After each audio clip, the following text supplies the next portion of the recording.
In this video, I share a time lapse of painting Rivet Wars, the board game, and talk about my problems during the process.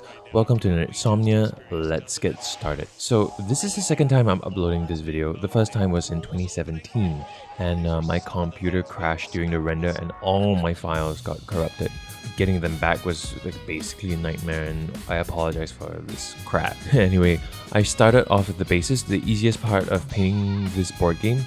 They are generally done pretty quickly and I prefer tackling the small things before moving on to more complex items. After priming literally everything black, I started laying down a base coat of dark brown for mud, tan wood brown for the boards, and grey for the barricades and cement.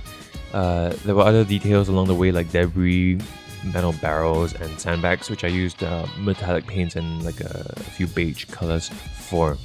Slathering on some Arex earth shade in the recesses for the shadows, and basically these were more or less done. I left them to dry and I moved on. Next were the two large machines, the blue tank and the green mech.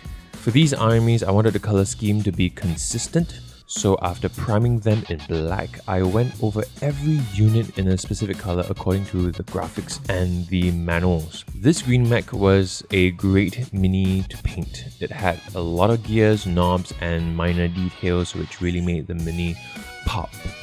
It was fun to figure out which colors to use and how to express the model. And I think this actually came out the nicest amongst them all. The tank proved fun but posed a more unique problem. It was supposed to be metallic throughout and I was told to paint it as such. But because of the sheen and saturation of my metallic paints, the hue was completely different by the time I realized and it was too late to fix it. So I kinda had to make do, but this piece looks still slightly different from the rest of the army. As I started off with the armies, I based them all in silver because there were slots at the side for health tokens, and silver was a better choice to make the slots stand out.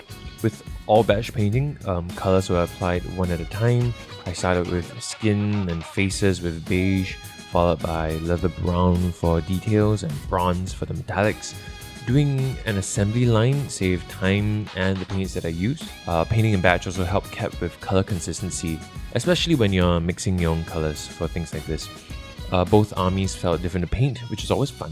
The details were different enough to contrast each other, and the smaller vehicles were both unique too, so it's cool. I didn't manage to save my green army footage, so here are already the final pictures. In total, this army took me about 95 hours from start to finish. It is the second fully painted board game I've done, and I was slightly more prepared this time round, simplifying my batch painting process with clearer, more efficient steps. So I hope you've enjoyed this behind the scenes with me painting the board game Rivet Wars. I'm Kenneth and I'll see you on the next one.